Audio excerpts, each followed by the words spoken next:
All right, listen to me closely. This is the Madison podcast. My name is Ben Lavender. You know this if you've watched this amazing, worldwide, famous, award-winning show that we have here. New York's favorite British mortgage broker. We have Johanna Castel on our podcast today, who's going to drop some knowledge bombs, but pretend I didn't introduce you, Johanna, please, and tell the audience who you are and what you do. I am Johanna Castel, and I'm a realtor for Real Broker New York. That's right, because they're real. Yes, Okay, we keep it real. Unlike you phonies that just pretend. Johanna is a real bad mofo. Okay, so let's. I like to start the podcast off with tell us how you got into the business, why you got into the business, because no one grows up saying I want to be a realtor unless their mom or dad is a realtor or something like that. Then that's the only exception. So how did you get into this? Why did you get into this? And what do you enjoy about it? I got into this for the wrong reasons, I believe. Which are? Because my uncle, he's a realtor. He was a broker. Okay. And he owned multiple offices, Queens, New York, and Brooklyn. And I saw that he would go on vacations often. Nice. He had properties, and he would be in my house inviting my grandmother to eat often. So I'm like, hey, so when I started dating my husband, since it was long distance, I decided, I'm like, you know what? I'm going to get my real estate office and then, license. And I'm going to make a bunch of money, and I'm going to be able to travel and see my man. But not as easy as you thought, It was not. Gotcha. It was not. Cruel reality. But I kept my license for all this time. This was how long ago was that? 2013. Okay, so you're a veteran of the business, but you were you stepped out of it and then got back in, because I've seen you've been active for a few years now, right? Yes, but I never took it really serious. I had my first deal 2018, sales at least. I did a couple of rentals. Thank you. And then I took a break, and then during the pandemic, actually, I was going to quit. Really? Yeah. And then a friend of mine said, hey, can you help me buy a house? I'm like, sure. And that's when we did the deal with Kathy. Yep. And I've been on it since then. Awesome. So it's not so bad. No. So, but are you working to that plan, or towards that plan of buying properties so you can live that lifestyle that you want? Yes, that's ultimately the goal. Which I think that's the dream for all of us, right? And it's good to have that end goal in mind, because otherwise, I had a guest on yesterday and was talking about the same thing. A lot of people enter the business with just I'll make some sales here and there, which is, it's fine, right? Everyone has their own ambitions, but I think a lot of realtors and even loan officers, we get into this business because we want to learn about it, right? We want to learn about buying properties, we want to learn the market. So when I have 2 rentals myself, and if I wasn't in the mortgage business, honestly, I don't think I ever would have bought them, because it gives you a level of comfort, right? When you're familiar with the market, when you know how to calculate numbers and take certain expenses into consideration, you feel more confident approaching a deal. Now, they always say the first one is the hardest, which I do agree, but obviously as you acquire more, there's a lot more work to do and all that. So do you work with mostly investors or people buying their first home?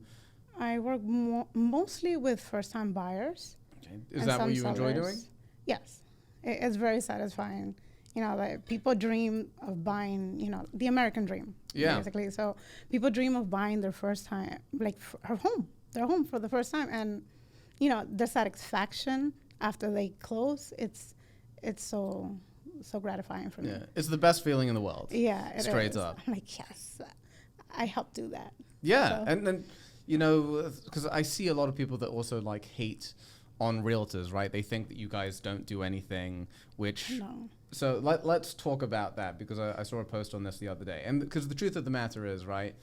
Even though the financing side is pretty big, but at the end of the day, if you guys aren't facilitating the deal, there's no business out there. Yeah. So, Johanna, can you talk about some of, I don't know if you want to talk about the cost or some of the behind the scenes stuff that the average person doesn't see or take into consideration when they're assessing what being a realtor really entails? Well, when it comes to working with sellers, doing the market research about, doing comps, basically, they don't take that into consideration. They just, I want to sell my house for this amount of money. and that's it. They don't really see the work that comes into, doing the research, making sure that we're pricing it correctly. Even the buyers, like searching for the right property, making appointments, because that's another thing. Like these agents don't answer the phone. Really? A lot of them don't. But isn't that like an app that you guys use to schedule your showings? Yes, but then there's other ones where you have to reach out to them directly. That's so irritating. a lot of them, you reach out, you call, you text, no answer. I'm like, do you want to sell the house or what are we doing? It should be mandatory that everyone is on the app. But I guess a lot of agents are trying to double dip, so they make it difficult for and it's not fair for the them. Client. It's not fair for anybody. It sucks. I agree. It's, I think, kind of like an issue in the industry that's been an issue for a long time. I think more so in New York because our inventory is like freakishly low compared to other states. So, like I see it, 6% commission, but 5.5% is for the listing agent, 0.5% is for the. We see these things as well as loan officers. We see it on the agreements. It's pretty funny, actually. I saw a listing that was offering 0.5%. Wow. I want to know how much that agent is making. Because this is crazy. Really? Yeah. And I'm here busting my butt with the buyers, going out every weekend, and you're offering 0.5%? Really? It's crazy. It's crazy. But I think that will change once the market shifts, if it ever shifts, because to be fair, we've had low inventory. We've always had low inventory in New York. Even when I started in the business 10 years ago, given it was a slightly more of a buyer's market, like back then we were getting away with a lot of concessions and stuff like that, but it was still kind of the same story. Okay, Johanna, so what I also, because it's kind of with the same subject actually, take us through a day in the life of Johanna. Ooh. Wow. Since I have a kid, so it surrounds her most of the time. Makes sense. So like in the morning, I wake up. I always aim to try to wake up at 5. Oh, wow. But I never do it. I set my alarm, but I never do it. I suck. I wake up, get her ready for school, take her to school, come back home, eat breakfast, and then I'll start my diet. I'll start following up, depending what the day is bringing. So I always like to follow up, make my calls. Then I'll have like a little break. I have my little coffee break with my grandmother. And then I go back to following up with more clients. If I have any like appointments, I'll do it in the mornings because my daughter's in school until like 2:30. Then I go pick her up. And then once I pick her up, it's more working from home because my husband and I, we also have another business. Oh, what kind of business? We have like a t-shirt brand. Cool. Yeah. So. Anything I would know? No, I don't think so. It's Christian based. Okay. You're welcome to promote it here if you want to. Ooh, yes. So when I get home from picking her up, I make her lunch, whatever. Sometimes we do have showings, so I bring her along. Oh, cute. She already knows. She's my little real estate assistant, and a lot of the houses that we go see, she's like, wow, it has a view. so she hypes it up. She's the real salesperson in this. Basically. We go out for showings. If we don't have any showings, then we stay home and I make some phone calls or I catch up on work for the other business. Gotcha. So it's a lot of work. Yeah. You essentially have 3 jobs, right? As a t-shirt, as a mother, and the real estate as well. Yes. Do you not find yourself like being exhausted at times? You must. I am. Yeah. Yeah. Sometimes I just, I take a day. I'm like, okay, I'm not making any phone calls. I'm not doing anything. I'm not even parenting today. And that's great. I think more people need to do that because the whole like grind, hustle culture mindset, I think, is just kind of silly. I think it's a little childish, though I do think that at certain points in your career, you do need to embrace that. But in terms of for longevity, it's more about like having the right system in place. So like when I say systems, most people really think of like a CRM or some type of automation. And that can definitely be part of it. But to me, a system is really just a routine of things that you do every day to bring in business, which you do, right? If you're making your calls, your follow-ups, it's scheduled, you have your showings, you're still in the game, there's still action, then, yeah, you're okay. And that's how you don't burn out, I imagine. Well, yeah. I mean, I do take my days where I'm like, okay, I need a morning to myself. And Like 3 days a week? no, not 3 days a week. I'll go for like a quick massage. Nice. Okay, not a bad life. No, no. I need because I get very stressed and anxious, so I need to take my time to de-stress. Take time for myself. Talk about that, please. Talk about how and when the stress and the anxiety of this business, because it's a big one. It's a big one. Like, when does that typically hit you? Like, at what stage during the transaction? Waiting for an offer response. If I'm helping a buyer and we haven't found anything, I start getting stressed. Even after contract, if anything, right before the appraisal, I get a little stressed. Like anything that can cause anxiety, it gets to me. And then, at night I'm up and I'm not sleeping, and then my husband is next to me snoring. I'm like, this dude, and I'm here stressing over everything. But, I try to take my time and take time for myself. You need it to be able to survive this business. Yeah, that's a good way to say survive this business. I feel it's pretty accurate because it's a really difficult business. I think on the loan officer side, 40% of loan officers in the beginning of 2023 did not renew their licenses. Wow. And I think realtors were pretty similar, right? That they didn't, or they just left the business because it's a tough business. And at the end of the day, even though we hate to admit it, but because the market slowed down tremendously, it forced people out, right? So it's a very Darwinism, survival of the fittest type business, and it's either you're good enough to keep going or you're not, right? Numbers speak for themselves. There are still people, even though the market is slower, there are still people thriving. I know a few realtors that are having their best year ever, right, in comparison to last year and the year before, which I think is kind of crazy, but they told me like how they did it, and it's, it's basics, right? Back to basics, which everyone's been saying for the past year. So talk to us a little bit, John, about like, how do you go about, because you work with a lot of buyers, right? Yeah. Okay. So how do you go about, and you don't have to give away all your secrets, but how do you typically get these people? Are these referrals? Are you doing lead generation, sphere of influence type thing? How do I get the buyers? Yeah. Or family and friends? Simple. It's simple. And because I make videos on social media, I stay relevant. So a lot of the friends that I do have, oh yeah, Johanna does real estate. The other day I saw a friend, I haven't seen her in years, and the first thing she asked me, oh, you still do real estate? I'm like, oh, wow. I'm glad you recognize and you know that I do real estate. So that's absolutely key. So most people on both sides, LO side, realtor side, are against starting to post on social media because they're like, if I'm not going to grow this thing to a page of 100,000 followers and I'm generating leads every day, then it's not worth it for me.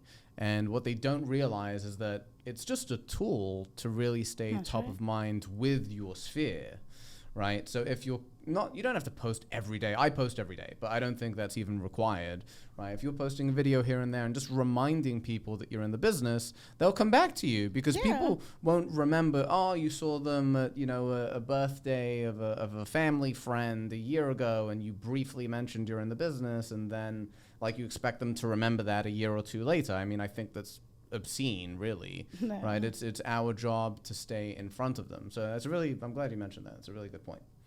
Johanna, tell us about, we'll switch it up. We'll go away from the positivity and let's switch to the negativity. Tell us about like a very poor experience that you've had during a transaction. Doesn't necessarily have to, I'm not saying something that you did wrong, but just a bad thing, whether it's on the lender side, attorney side, or even something like a client did to mess things up a little bit. To mess things up. I haven't had that many bad things, but kind of like perfect. She is the perfect human being. Yes, I am. No. But I mean, we have had attorneys delay deals. I have had an attorney that with the title, it was super delayed. They didn't use the person I wanted to use. She's like, "Oh, I didn't see your email." Yeah, right. Yeah. and she used her boss's company. Oh, so the buyer selected their own title company. No. The buyer's attorney. Selected their own title company. Yes, rather than the title person I wanted to use. Gotcha. And they were what? They delayed. Slow. They were very, very slow. We were getting so anxious. I was having conversations with the buyer at 2 a.m. It was crazy because it was insane. It was insane. Did they order title too late, or the title I'm not company sure what was happened. slow? She just said that it was slow, whatever her excuse was. But I told her, I'm like, you should have used my person. Yeah. I have my own people that I like to use that I can harass. Yeah, unfortunately, the attorneys take precedent, I guess, over the title choice. Usually, like, I know we don't have issues. We rarely have issues, but sometimes I guess that they can just pick a bad one. I mean, I did have a bad one, actually. This was 2 years ago. It was upstate, where the attorney selected a title company that was closed for the summer or something. Yeah, or something like that, where they just like weren't around. It was really bizarre. Oh my God. And they just refused to switch to another title. It was really, really weird. I don't know what was going on there, but these things happen. Wow. These things happen. So because it's funny though, because Johanna, like, you can do the best job, find them the perfect house, get them a great deal, and then all these other people in the transaction that they select can end up messing it up. And kind of the issue is that even though it had nothing to do with you, and they did the opposite of what you told them to do, they associate that poor experience with you, right? Even though, again, it's got nothing to do with you, right? We experience the same thing. And it's mainly the attorneys that I have a problem with. Yeah. It's mainly them. I haven't found an attorney that I'm like, okay, I'm extremely happy with you. Okay, I've got a great one for you. So yeah. Yeah, we'll talk about that after. Do they speak Spanish? Because I have a lot of Spanish-speaking people. Yeah, that I know. Do they have they must have a Spanish speaker. There's like 30 of them. If they don't, I would be shocked. Yes. So I'll find out for sure, but we'll get you a good one. Because like part of the reason why I feel very confident as well is because our attorney that we recommend, it's the same one, and who's also the bank attorney on most of our transactions, 99% of them, is just so good at getting things done. It makes our life easier, which then makes your life easier and the client's life easier. Yes. Because again, the attorney can mess things up, right? Like, so when we have clients that select attorneys that were recommended by their job and they rarely do real estate, and it takes them it ruins everything. And then they pick them because it saves them $400. Right, it's just like, it doesn't make any sense. It's insane. You're gonna try and save $400 to then potentially lose tens of thousands of dollars by having an attorney that doesn't know what they're doing. My last deal was with elder law attorney. It was crazy. Yeah, I think that she delayed a little bit. Yeah. I'm like, come on. It's a pain. I mean, to be fair, like, to the attorneys, they don't make nearly as much as you do or we do on a transaction. Yeah. They operate in terms of volume, but even so, you should set your business up so you're ready for that, right? Not take on a real estate transaction here and there because it's like convenient for you and it pays a couple bills. No, it's got to be someone that is dedicated to real estate. Very true. And that's what I tell my clients as well. You need to select an attorney that specializes in real estate law. Yeah. And I try to refer them. It's not that complicated. I refer them, but then the attorneys that I refer them, it's just crappy. It sucks. Yeah, what I typically say to them is, if you want basically a guaranteed smooth process, here's like a couple for you to choose them. Because when it comes to an attorney, like, you never want to, at least I don't, right? I don't want to push them to a certain one because it feels sometimes a little bit off from their perspective. Yeah. But I gently say, like, look, this is who I use personally. So the same one that I'm talking about, I use myself, like, and I recommend them to my own friends and family. Mm-hmm. So that's basically how I do it. But yeah, to find a good Spanish-speaking one, I do know a few actually. So we'll figure that out. But that's key. Yes. Everyone has to know what they're doing. Everyone has to be good, because again, it doesn't matter how great of a job we do. The one person, what do they call it? The chink in the armor can ruin everything, all our hard work. And also, I like to be on top of things. So when someone does not do the way that I do things, like on top of like their work, I'm not a perfectionist, but I like to take care of people. No. So if they don't, then That's stressful. I hate it. And I'm not afraid of confrontation, so I'll tell people like it is. Excellent. I actually want to see that just for like my own entertainment. So I'm going to find a way to cause a confrontation with you and you can like scream at me or something. I won't scream, but I will tell you the truth. Hey, you're messing up or you're not answering the phone. Like I don't like that. slap. A little bit. Like, okay. or to like a check 'em. Yeah, like, yeah. It's good to, yeah, some people need to be checked. Yeah. It's just part of the game. I mean, look, a lot of people also operate differently. Some people are on the ball 24/7. You email them at 3 a.m, they'll respond, and then others, just business hours and whatever. It's all about what works for you and what works for the transaction, right? I don't tell anyone how to do their business. Just find what works for you and doesn't screw it up for everyone else. True. Okay. Next subject. This is a good way to exit. I think we're 20 minutes in. Okay, so we got 5 minutes left. What is your favorite movie? I knew you were gonna ask that, and It's my favorite question. I wasn't prepared. I don't have like a favorite, but I do like comedy, romantic. Pick a couple then. Dang it. Wow. I'll go with White Chicks. Yeah? Yeah. White Chicks. That's Come a very on. unique answer. I mean, I saw White Chicks. How old is that movie? 25 years old? Yeah. So I it's still creepy. crack up. But the makeup, it freaks me out. It's so weird. Like, I can't watch the movie because it's just, they look so weird to me. Yeah, it's just like the whole thing. It's freaky. Okay, that's a good choice. It I gives mean, us it's a little- hilarious. Oh, it's definitely funny. I'm a fun person. I like to laugh, and obviously, I do watch my movies that that are sad, and then my husband starts making fun of me because I'm crying. Oh, God. It's insane. As he should. So, I mean, that's what husbands are for, right? Yeah, no, To roast their spouse. obviously. That's what we do. Okay, so that gives us good insight. Okay, this is another question that I like to ask people, not just business people, but people in general. Name 3 things that you are grateful for. Wow, my family, Saw that coming. work, and health. Health is a good one because Yeah. without health, we have absolutely nothing, Yeah, that's right. which is sad and whatever. Let's not get into the sad stuff. Let's talk about. Okay, so that's the good stuff. Okay, so we can wrap this up.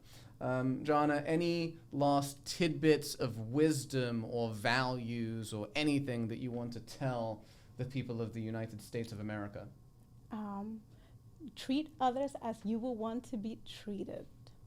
The golden rule. Yes. I'm with that. Okay, and Cool. how do the people of America reach you if they want to reach out to you for their real estate needs? My Instagram. Or t-shirt needs too. Yeah. Drop that one. For my real estate page, Johanna Castel _ and our t-shirt business brand, Dios Nunca Falla, which is God Never Fails in Spanish, shop on Instagram. I post it all the time, so. Love it. All right, Yeah. Johanna, thank you very much for coming. Thank We you out. for having me.